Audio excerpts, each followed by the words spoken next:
Hello, everyone, and welcome to our next session of CME Palooza Fall. My name is Scott Kober. I am one of the co-producers of CME Palooza, and I would like to welcome you to this session of CME Palooza Fall entitled Accreditation Potpourri.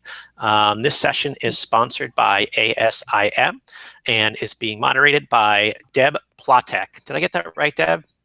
No. Playtech. No problem. Deb Playtech. Deb Playtech, who is the president of CME Mentors. So before we start this session, as with all of our sessions, I would like to recognize all of the sponsors of CME Palooza Fall. Our gold sponsors, Genentech and ACHL.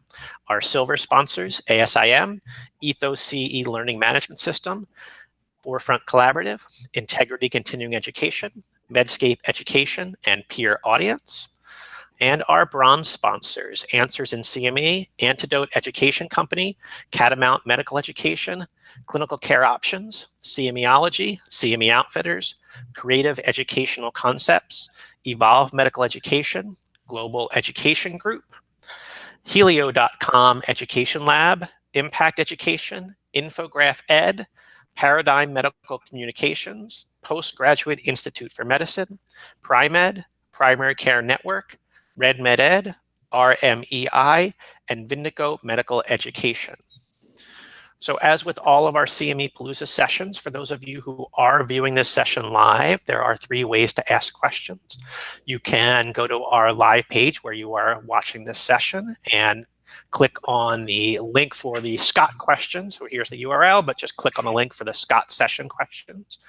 You can use the CME Palooza text line to send in your question. The number is 267-666-0CME0263, or you could tweet your question to us using the CME Palooza hashtag.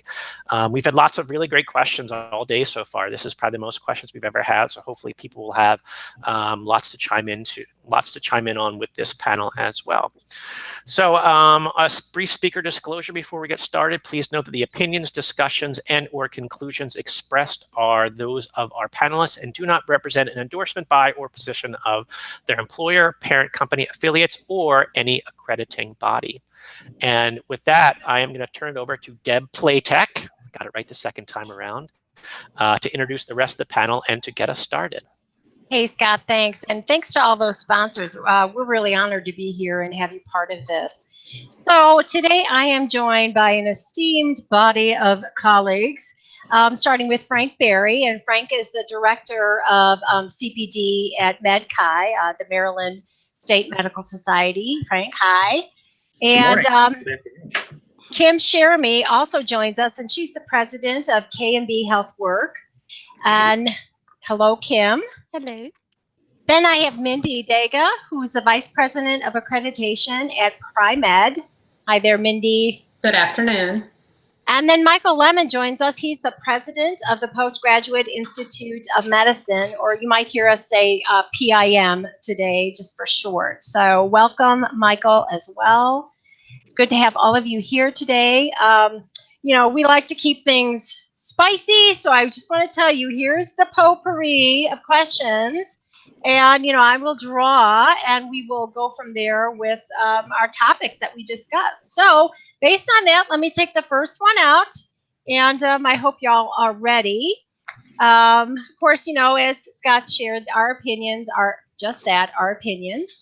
But I do know that here we have a pretty good grouping of individuals who have served in many roles professionally, from the Accreditation Review Council of the ARC, that's Frank, and to Kim being on the ANCC Review Committee, to Mindy having been a surveyor. So, we come from a background of some experience in the field. But again, these opinions are just that, our opinions. So let's start with the first question. Okay, I'm going to maybe throw this one out to you, Kim, and Michael too, I think. So it's, why does triple accreditation make sense? And can you even tell us a little bit about that? And why wouldn't it make sense for an organization to want to be jointly accredited in that way? Fill us in on some of the whys and wherefores of triple accreditation. So I'll start this off. So joint accreditation, as we all are, or just to make sure everybody's on the same page, is accreditation for the big three: CME, CNE, and CPE. And accredited organizations can go through that process, and once they come out accredited, they then can offer all three of those. And then I believe we have added PA, and Michael, was it ophthalmology this last year or something like that? Yeah, optometry. It's optometry. Okay. Yeah. So it's great. One self-study every 4 years. You can go in, you can offer these credits. So it's a really good pull or benefit for your organization. I think that what, in my experience, when organizations are looking for that joint accreditation, what they may miss is the big push for that is that your education has your organization has education that is based for the team, by the team, and about the team. So when you start with your educational needs assessment, what is the healthcare team? Who are they? And what are their areas of improvement or practice gaps? And as a team, and those are the things that I think we sometimes will see missing in an organization, is that they're not taking that through their education. That's about those multiple professions. I think that the best place to start, if your organization goes, oh, let's go for joint accreditation, opposed to the multiples, the individuals, would be just to start with the gap analysis, looking at your education the last 2 years. What education had multiple target audiences and who were they? And then go into the content and the needs assessment and what was it that we addressed? And then finally, the outcomes. Did you measure? Because that's usually the big thing that we all miss in an organization is, did we measure an outcome for a team and not being just the individuals who are going to put that practice in? Michael, do you want to take anything from there? I know you've been through the process. Sure. No, all great comments, Kim. And I think first, as an organization, if you're going through the thought process or considering, is this right for you? And as an organization and a provider, and first, I think you need to perform a self-assessment and ask yourself questions. One is, are you focused, as Kim mentioned, on improving the competence and or performance of the healthcare team? And do you fully recognize the difference between that and interdisciplinary CE? Also, is your educational program focused on the implementation of best care practices for patient care by the overall healthcare team? And as Kim mentioned, activities that are planned by and for and with the team is a very different approach than simply providing different types of credit for an activity. And Kim nicely mentioned, it really begins with the healthcare gap and, are you looking at that gap for the team and not just one member of the audience? But also, I think it's important to highlight that it's critically important and necessary to include with your planning committee and or faculty members that represent that team that you're trying to educate. Yeah, I think that that's a really great point, Michael, is that, if you're kind of CME body or you're a medicine type of body, that you now have all these are pharmacists that are starting to education or are interested in education. No, I want to provide credit. It's not just I make a statement and I get laughed at, but it's not inviting the girls to the dance floor to fill it, or to the party to fill it. It's about them actually dancing together, and how do you bring that team together? And we're living in a great time where there is that information out there about the team. What are the teams doing to improve patient and population health, to improve organizational outcomes as well as their own professional outcomes? So it's there, and when it's appropriate, don't try to force a team education when it's not about the team. So So I know I have my own opinions about the barriers when an organization says, okay, this is what we're going to do. We're going to go for joint accreditation. It fits what we're doing. And then the barriers that you see. So Michael, being through the process, what do you think are the barriers in the application or the application process of putting your organization out there for jointly accredited? I think it has to do with first assessing your own organization and your skills, right? Do you have the adequate skills as a team to actually design education for the team? And it's a shift, it's a mindset shift. As an organization that's been accredited by multiple accrediting organizations over the years, shifting your focus and mindset as an organization from individually activities designed to meet individual audiences to one that's really addressing the team. And then I think it's important too is if you as an organization collaborate with other organizations, that educational process extends well beyond just your own team and organization. It's those that you collaborate with. And we've noticed the need to help our partners recognize, as many actually do design activities for the team but don't recognize it. Yeah. And helping our collaborative partners understand, what it takes, and they're actually doing it. You say the collaboration part of that, I think, is key to joint accreditation and to planning education for a team. We're much better now, but I think one of the barriers has been when you come to collaborating with a partner and you've been doing CME and I've been doing CNE and somebody else has been doing CPE, and we have to have things a certain way. And the great thing from the accrediting bodies is they've gotten together and we no longer have that argument. It doesn't have to be prescribed. It doesn't have to be my way. And there's only that way that we can be more flexible in making sure that we're collaborating as educators, much less as, putting that education by the team out there for the team. So let me break in. So what I'm hearing is that it could be very appropriate for your organization if there's already that sense of having this variety of learners within your system or your organization that you're already reaching. But some organizations may not want to take the path of joint accreditation simply because they're not set up for either resources, or they're not far enough along the continuum of collaboration, perhaps, for it to happen effectively. So the interesting stuff, and I think that for the providers that I've heard of who have it, they just really love it and have really worked it into the culture of their organization. So, hey, listen, I'm going to move on in this potpourri world, and oh yeah, nice. Okay, all right, I got it. All right, so let's move on to talk about a spicy subject, and that is the ACCME standards for commercial support. We all know and love them. We all have something to learn every single day about them too, as I have found, and others. And it's great about the standards is that they're used pretty much across the board in the healthcare professions for the education, the background, the planning.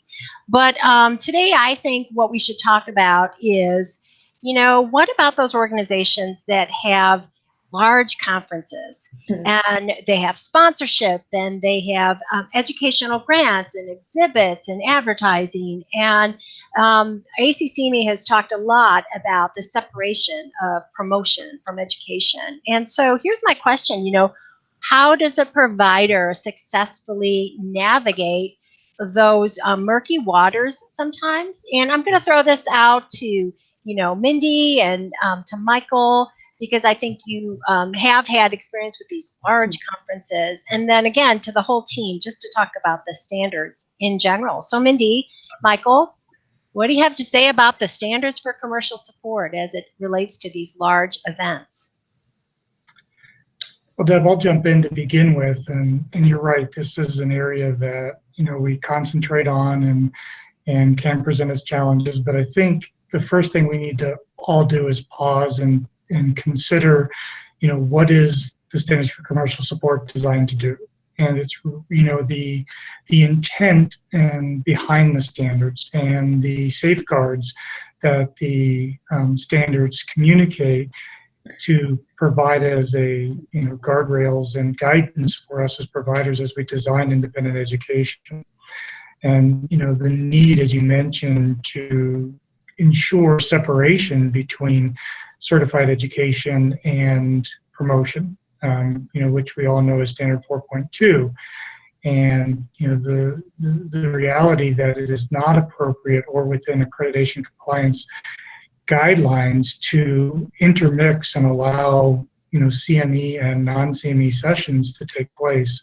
So how do we then, to your question, how do we then address it when we're faced with large multi-day meetings, for example, that have many interests that are being presented, you know, where there are commercial sponsorship, product theater opportunities. And, you know, I think one of the best practices that we've employed is to ensure that we maintain the integrity of the educational space, you know, whereby the space that's used for independent education, that space is used for only that purpose.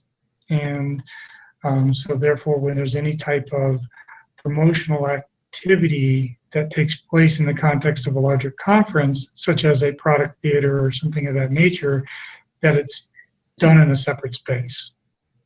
You know, you bring up a term, promotional activity, but I think that's where some of the problems lie, people's definition. Because yes, product theaters, I think we would all say pretty obviously promotion. But a little mini symposia sponsored by, and I say sponsored without an educational grant, by a commercial interest, you know, I think that's where providers can have some difficulty placing it where in their agenda, in what room of their agenda. Mindy, you know, comment on some of that, because I think we've had conversations about this separation of promotion from education before.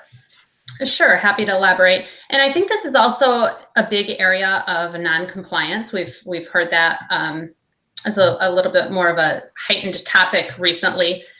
And you really have to look at anything that you're doing, presenting, that is not certified education. You really have to look through it through the lens, is it promotional education? If it's not certified, is it promotional?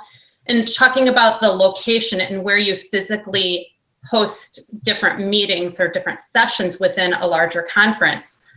You know, Steve, to your point, it's really important to have that separation of space. If you can have one room that is reserved exclusively for CME certified education, any other sponsored sessions, therefore promotional sessions, whether it's a product theater or an exhibit or whatever it might be, you know, the ACCME is very clear that they have to be physically separate in space and location.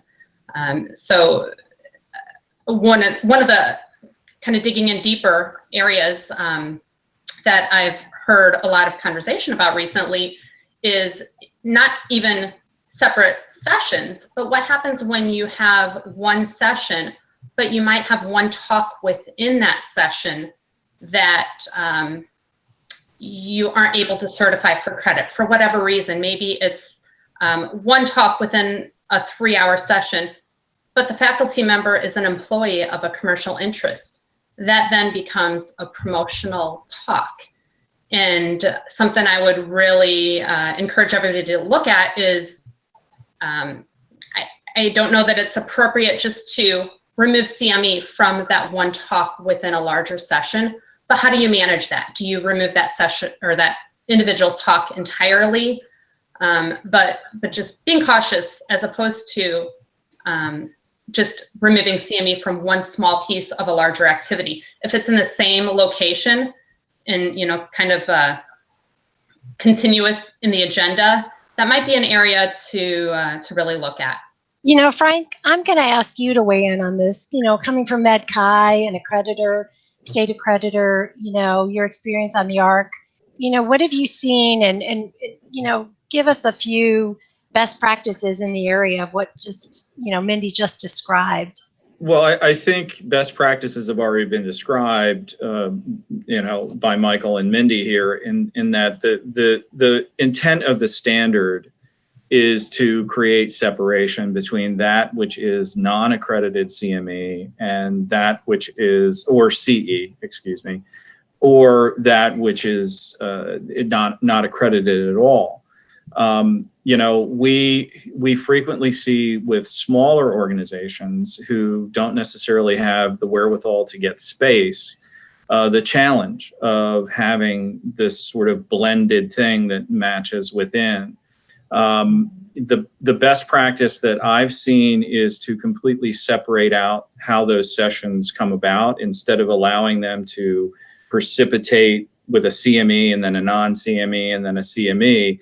They have a section that is CME, and then there's some sort of separated process, a luncheon, a break, or something, in which then sessions which would not have been accredited are then presented separately so that the space turns over. Even that's challenging, though, because from the standpoint of a learner, it may be difficult for the learner to figure that out. Knowledge provided to the learner of what that separation is and why that separation has to occur is probably an important part of that. I'm always reminded of the fact that the standards have more than one title, because the subtitle to the standards are to create transparency, in the C for continuing education. And so I think it's important to understand that in addition to following the standards and making sure that there is compliance with those standards, it's also important to remember what the intent of the standards are. And so in structuring how you're going to handle these situations, it's always a good idea to just step back for a minute and say, okay, if we do it this way, does that really fulfill what the intent of this is? Or is it still going to create confusion? Because the learner doesn't necessarily have that ability to discern the two things. And it can become quite confusing. Now, it's also important to remember that we are dealing with professionals and we deal with people who work in a scientific field.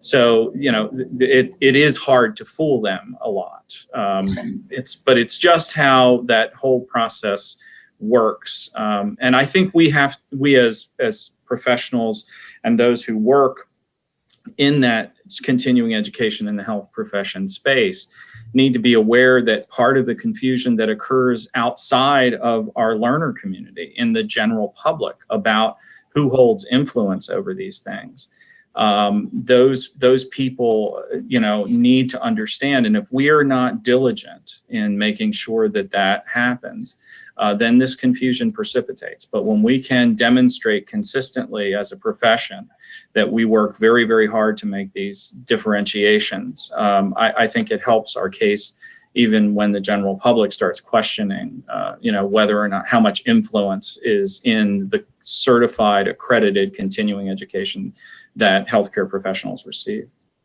I can hear someone out in our audience now, and they're saying, well, you know what, this really doesn't apply to me because, hey, we don't get a lot of advertising and exhibit income. We don't have these large meetings. And yet, I also think that ACCME consistently reports that the area of noncompliance is with criterion 7. So there's something else happening out there, even if individual organizations aren't getting sponsorship, for instance, or commercial support via educational grants. So I know, what are those things that are happening? Why does this continue to be an area of noncompliance? And again, Frank, start us off with the whole team. I think what I see, because my organization is also part of the recognition system. So we do accrediting within our own system within the state and region. And one of the things that we see consistently with noncompliance for the standards of commercial support relate to the fact that some providers think that if an activity doesn't have any commercial support, then the standards don't apply, or that they don't have to do disclosure, or if they take disclosure, they don't have to do any conflict of interest review because there is no standard, there is no commercial support involved. But that's not the case. You need to do disclosure, and you need to review that disclosure, whether or not you accept commercial support, whether or not that there's commercial support for a particular activity. You need to assure that you are creating that transparency. You're looking for possible conflicts. You're making sure that those conflicts don't mitigate themselves over into some sort of presentation material. And you put those things in place that prevent that from happening in order to make sure that in accredited continuing medical education, we are assuring that it is scientifically and clinically evidence-based medicine that's being communicated. Michael, anything to add to what we've been discussing about the standards in general or specific? I think one of the questions we often get presented with outside of the content or individual sessions are materials such as lanyards, and can they have a logo on it, or a bag that the attendees are given. And really what you need to think about is who's under control of those materials, and when and how are they delivered to the learners. So if the materials such as a lanyard or a bag, tote bag, is designed to carry or be given to the learners along with the educational materials, then the support for those is commercial support, and that needs to be documented in a letter of agreement. And if that's the case, being that it's part of the education, you clearly cannot include corporate logos on those collaterals. But we also know that in many of these large meetings that these materials do contain logos. And so how do you do that in a compliant, appropriate manner?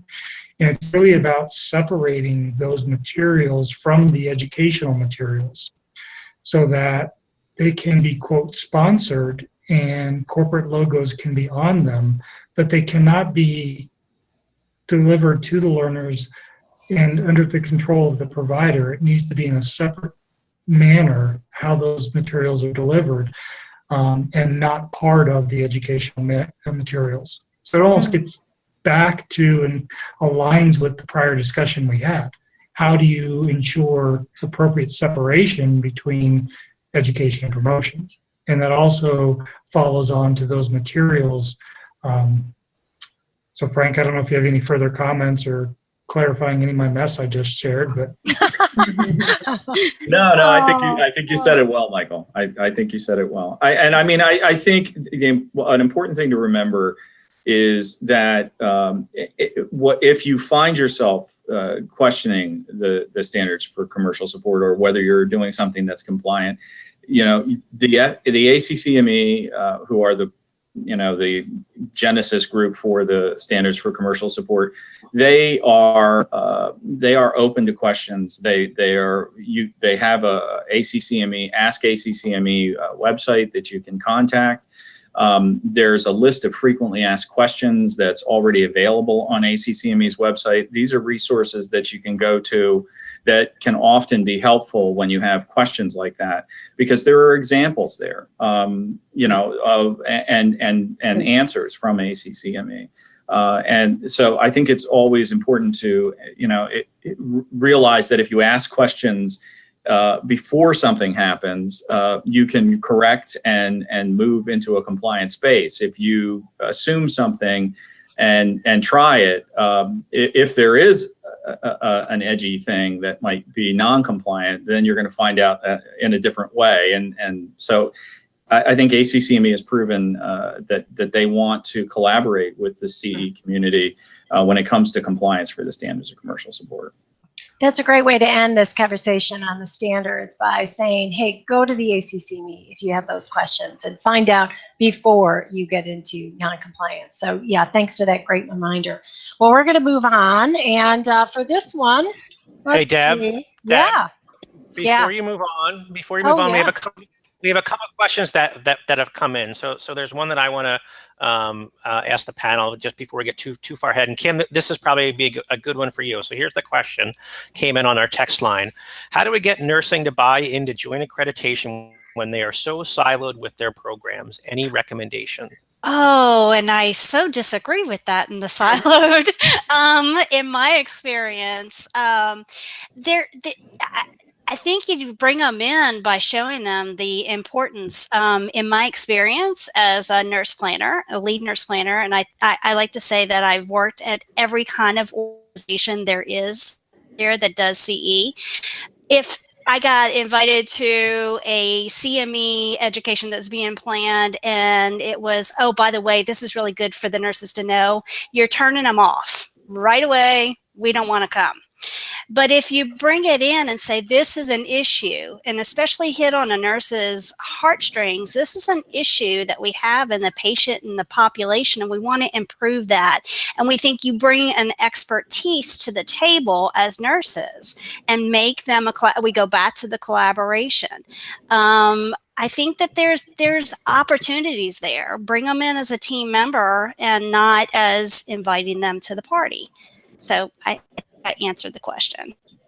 If you have any questions, ask me. I'm open to and engage in CME. Okay, great. So I'm going to hang on to the other questions we have until we get until the end, if there's time, Deb. So go ahead. Okay. All right. Well, choosing again, our third question here, and this one I think I'm going to throw out to Mindy to start us off. And so what kinds of things have you all been hearing from people who've attempted, or from organizations who've attempted or will soon attempt to receive accreditation with commendation, but using the new menu of criteria? Any tips, insights, commentos? That's my new word, commentos. Commentos. That's a good one. Very timely topic, because I think we're all really trying to learn more about the new commendation criteria and understand what the intent is behind them, so we can design our programs accordingly. I think we're all anxious for some compliance and non-compliance examples from the ACCME as soon as they have enough data that they're able to publish.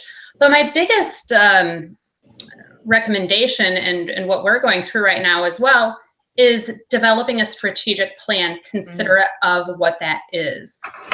With the new criteria and the way it's designed, I think we all have to be much more proactive in our planning and making sure that we're delivering these. The way it's designed, depending on what criteria you select to implement, if you have to make an attestation of 10% of your activities, you can't wait until your final year of your accreditation cycle to do that, or you're going to be in a world of hurt. If you plan proactively and try to, knock them out, 10% per, or whatever percentage per year, or even do most of it on the front end, you're going to have a lot more flexibility. Another consideration is looking at what aligns with your organization and what you have to demonstrate to the ACCME.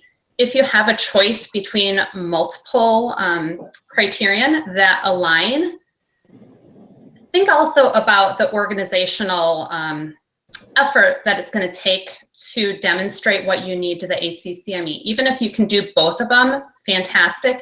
But if you have to make an attestation for 10% of your activities, or demonstrate compliance with whatever number is needed based on the size of your organization. They have the small, medium, large, and extra large now. So if you have to demonstrate it for 6 activities, you just might weigh that out and figure out what's going to be in your best interest of just for record keeping throughout your entire accreditation term.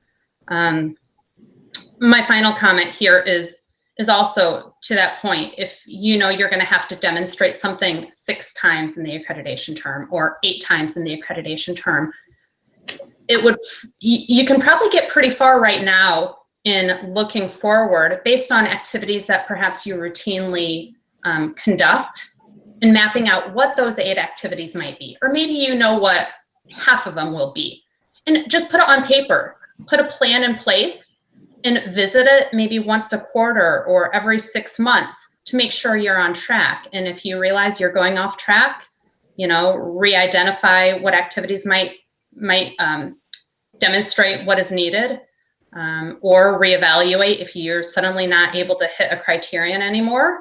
Maybe there's another one that you want to realign with, so that you can make sure that you are able to achieve the 8 that are necessary. So it sounds a lot that you have to be planning, thinking ahead, developing some sort of strategy, and getting the whole team on board, because you're talking about multiple types of interventions that you're going to be potentially using to show compliance. Correct. Yeah. Frank, what do you see out in the state medical society world with the providers accredited by, like for instance, MedChi? Do you hear that many of them are going to be trying for accreditation under the new criteria? Is it just the same as any other ACCME provider? Your thoughts? I think I can't speak so much for the national providers, but I know within the state systems, when initially a state provider looks at the commendation criteria, as I think any provider would, it can be a little overwhelming and a little intimidating. I mean, there are 13 new criterion under this system broken into 4 different categories. And there's the ACCME has been much more specific and detailed about what constitutes compliance. And so I think it will be a little bit of a sea change for a lot of providers as they try to adapt and get used to what these are going to be. And I think that's one of the reasons in its wisdom that ACCME decided to do this as a transition process where, up until November 2019, providers can choose. And the states have pretty much, because we're required to do equivalency with the ACCME, we've adopted pretty much the same system. So the state systems are doing transitions right now.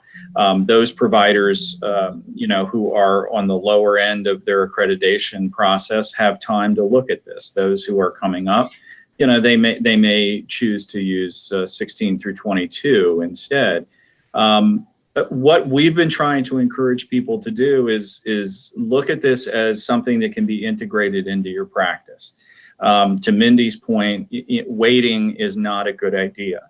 The criterion have, the ACCME's broken out the criterion. I don't know if anybody can see this, but find this ACCME document that has all the breakdowns, and what you're going to find is that there's the criterion, the rationale, the elements, and the standards. Look through all of those for each one of these criteria, and then think about those things in terms of what your organization is doing and how your organization might already be doing things that are applicable and that can help you demonstrate compliance. And then integrate the ideas once you identify ones that are more common within your shop and your practice. Integrate those concepts into your planning so that you're pulling that data and information on a regular basis and reviewing to be able to do that. I also think it's important to remember that the commendation is something that's not necessary to seek.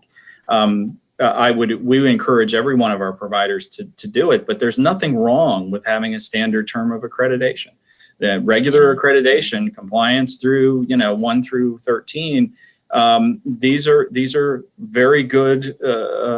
That's a very good process, and it's very good to be that way. So not every provider needs to go out and seek these things, but in order to make that decision, I think you need to do an evaluation of the criterion themselves and then of your organization and see where your organization might fit. The one thing that is required, you can do any 7 from any one of the various sections of criterion, but you must do at least 1. So it's a 7+1 from the outcomes area. So achieving outcomes.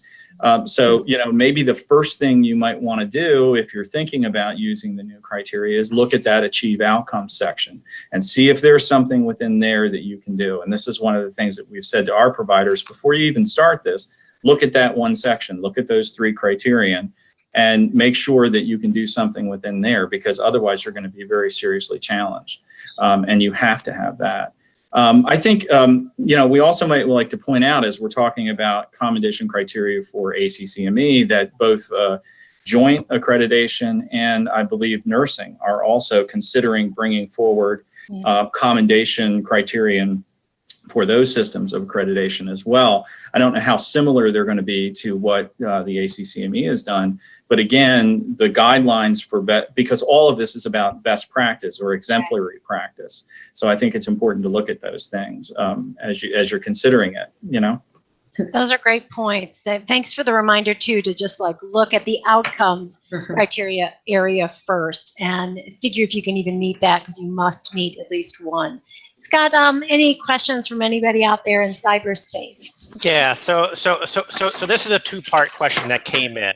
So probably anybody in the panel might want to take this one. So here it is. So it's, can you please specify what exactly would constitute an interprofessional activity under ACCME's new commendation criteria? If it is based on credit typing offered, which credit types qualify, such as nursing, social work, PT, etc.? And is there a minimum number required for any one program to meet the requirement? Well, let's see, there's 3 questions there. And, you know, Kim, could you address the first one, which, Scott, just repeat the first one one more time.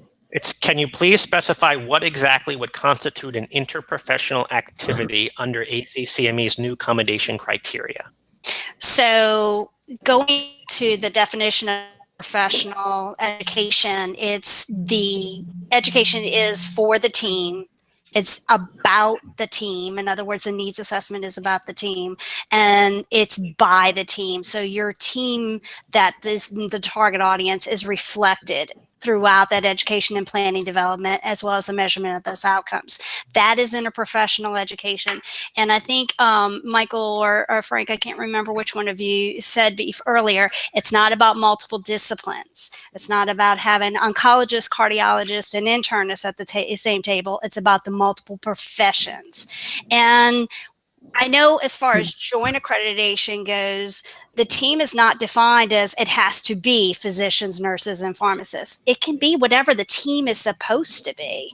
And if you're talking diabetes, then you might need to have a diabetic educator. You might need to have a nutritionist there. You might need to have a pharmacist, as well as might not even have a physician there. So as far as the criteria on accommodation and interprofessional, I'm not as familiar with that, but I know that a lot of that comes from the joint accreditation criteria. And that's what we define as interprofessional education. You know, one thing I just want to add before we go to the next question is that if it's accredited CME, you know, by definition, it's medical education for physicians. Right. So if you are offering AMA PRA Category 1 credit, and again, this is beyond joint, you know, accreditation. This is just solely you're an ACCME or State Medical Society accredited organization. Then physicians should be, because this is education for physicians to give that credit out, should be part of the process. But I like what you said. It's about with, and that includes the planning and the presentation. I mean, it addresses the gaps and the needs of the entire healthcare team, whoever that happens to be.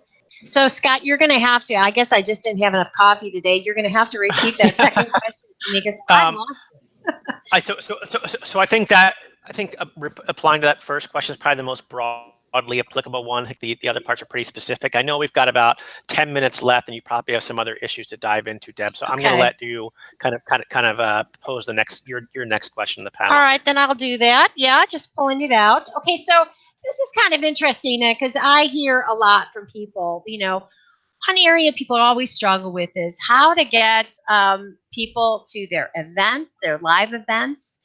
How do you increase attendance? How do you engage audiences if you have them at your CE events? And, you know, I wonder, Kim, you were just telling a little bit about interprofessional.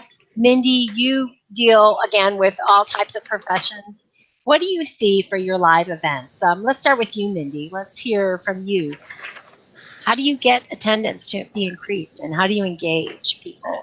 Sure. I'm going to pick up on the engagement aspect of that question first, and something that we've increasingly seen at our own events and just across other events I attend that we all participate in is just making sure it's interactive for the audience. One of the common things I think we've all seen more recently is polling throughout the throughout the sessions, whether that is through a meeting app. It seems like almost every conference now has some kind of app to it, whether it's a bring your own device, whether it's an traditional audience response system, something through their own phones. There's so many different opportunities these days. And it also crosses all budgets. So I think that's a really important message. It doesn't have to be a huge budget to be able to offer interactivity to your meetings. It might take some more planning and coordination. But there's so many opportunities out there to add that to your meeting. One of the other things I just touched on was meeting apps, but I don't know if that helps from a recruitment standpoint or interactivity once you're there, possibly both.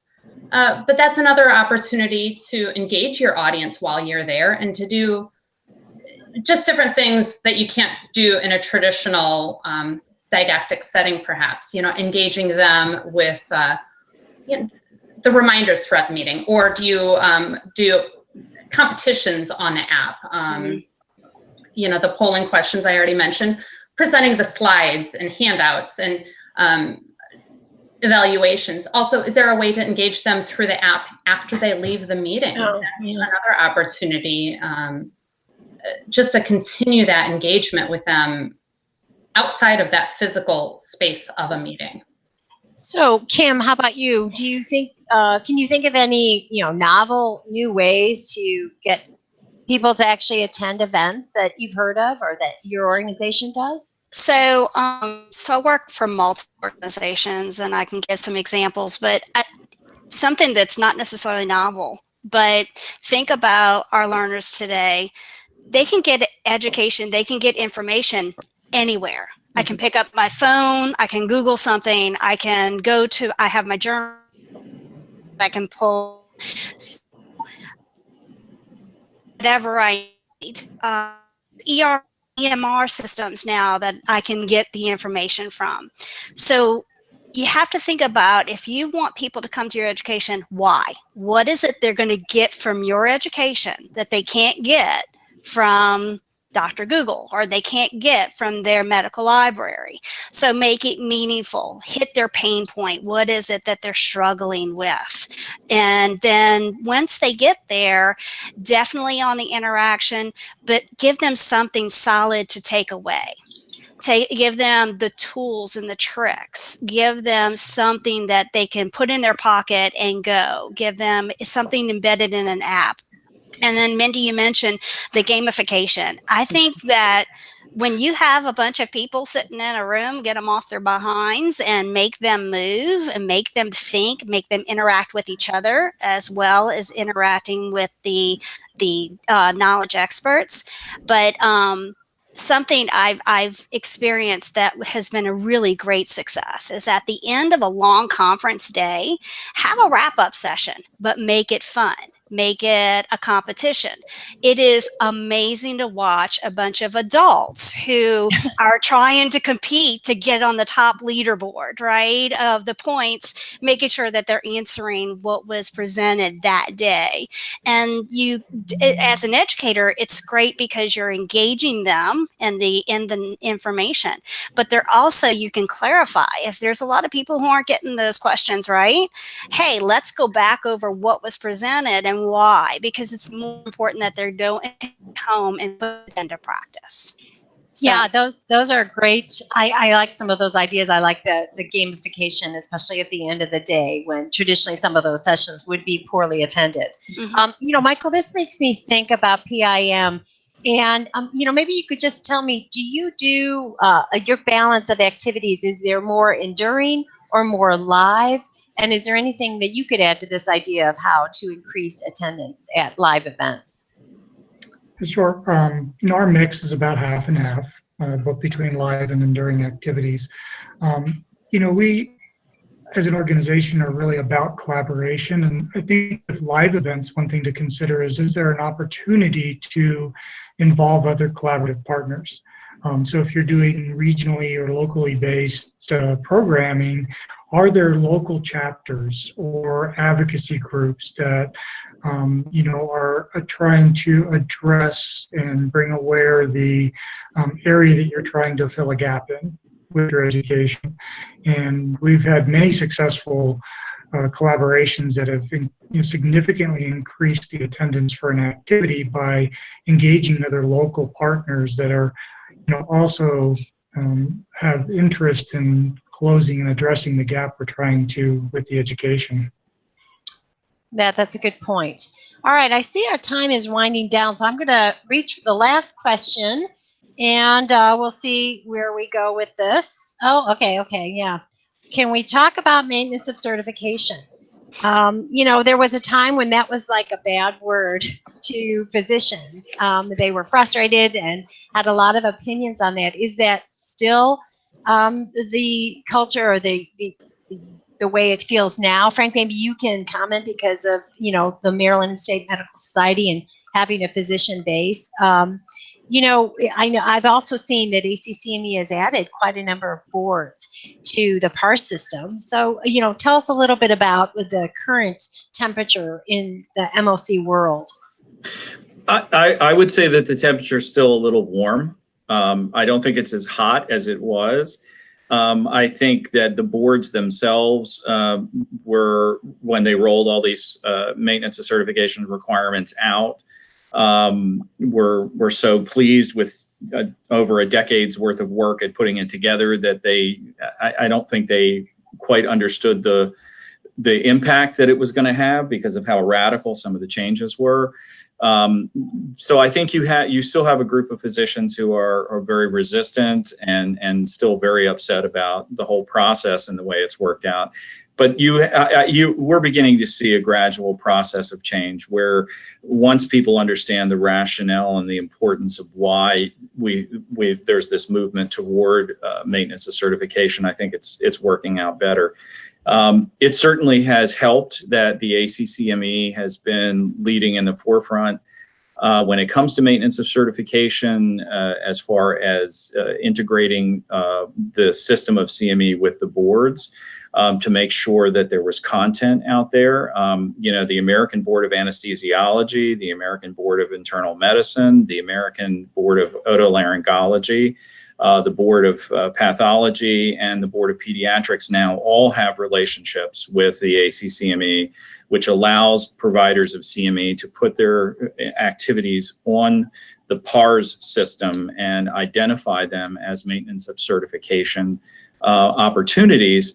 And then ACCME has created what they call CME Finder, which is a search engine that then is linked to PARS, that anyone can use to go and seek out CME activities that meet the requirements for maintenance of certification, as well as anything that's FDA REMS compliant as well when it comes to the opioid crisis that's going on. So I think we're seeing more and more traction, and once providers have understood that there's a way for them to work that process now and provide CME in a much more effective way through the ACCME's PARS system, then I think that's helped a great deal, because I think providing the physicians with resources has been the most important thing, and that's been expanding as this project has worked. And I know ACCME is working with other boards to try to bring them on into this whole process. It's interesting because I think ABIM was the first that collaborated with ACCME, and now it's very interesting as their success rate has gone up and that collaboration has become richer and richer. I think other boards are now falling into that process and seeing how it has a very, very important impact to play on helping physicians with their maintenance of certification. Can I just for a second jump back to the earlier discussion that Mindy and Kim were having, about increasing attendance. As I listened, Mindy, you said something a little bit earlier about how to engage nurses in that interprofessional kind of thing, and you said something I thought was very poignant about speak to their heart. I think it's important that if we're not getting attendance to our activities, sometimes it might be a good idea to go back and try to find out more about our learners, because maybe we don't understand where their heart lies. So, I mean, I would encourage going backward to to reevaluate what do we know about our learners and what do we know about them that can help us change our approaches to the education that we provide to make sure that they want to come, that they have a stake in that. And what you said, Mindy, about looking at the heart, I think is really, really important. If we understand the heart of our learners, they'll come to our activities. Yep, I've got to credit Kim with those comments. But I'm sorry. Kim, Mindy, Kim, sorry. Interchangeable, right? Yeah. That's my fault. I apologize. No worries. Oh, that's funny. Well, yeah, someone's in the doghouse. We won't name names. So. Yeah, well, I know. Yeah. Yeah. I have an ex-wife, so what do you want? Well, gosh, I think that was a really well put statement. Those statements on MOC, and Mindy, the one thing I was thinking about is an organization like PriMed, which does an incredible amount of education and has a lot of learners. You must be thrilled that you can go into PARS and have that information for MLC input there.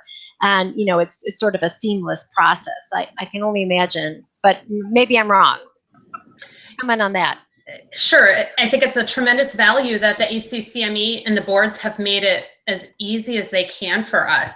And I think what I continue to learn as I delve deeper into MOC and talk to more and more people about it and how they're implementing is that there is so much overlap in the requirements. And they're really trying to allow us to give credit with MOC for what we're already doing, for what the physicians are already doing. So I really see that they're not trying to add additional burden, if you will, from an administrative or planning perspective. A lot of the requirements that we have to meet and demonstrate as providers in order to offer MOC already overlap with the ACCME policies and the standards. So it's just a matter of looking at that alignment, and where the alignment is already there. It's very easy in many cases to be able to offer that MOC credit and really offer that added value to our physicians. The one piece that is a little bit different and consideration just to be able to plan it out is the reporting side of it. It's not just giving a CME certificate or a CE certificate to the learner and they self-attest and do with it whatever they do for licensure, certification, et cetera. But that onus is on the CME provider. So as you do offer the activities for MOC credit, one key component is making sure that you have the adequate database and reporting systems in place, because those physicians want their MOC points pretty quickly in many cases. So making sure you're able to quickly gather that information, report out, and upload it to the ACCME PARS system on behalf of the learners. But overall, there are so many synergies there in the alignment, and I'm really excited to see where the ACCME goes with some of these new partnerships, because it's been, 2 years of considerable growth in this area. Yeah, absolutely. And on that note, I'm thinking maybe, Scott, are there any other questions that have come in? So there are a few more questions, but unfortunately we are out of time for this session. I know that, accreditation is such a titillating topic that you could probably have spent 3-4 hours talking about it. Oh, all day, yes. So for those folks watching this live, there's a very brief survey at the top of the live tab on the CME Palooza fall page. If you could please go in and complete that, it gives us a sense of who's watching, where you're from, and giving some suggestions for the future. And for those folks watching this live who want to view the next session, we will be up in 2 minutes with the start of our next session. So with that, I'd like to thank Deb and Frank and Kim and Mindy and Michael for their participation, and we'll see everyone soon. Thanks, Scott.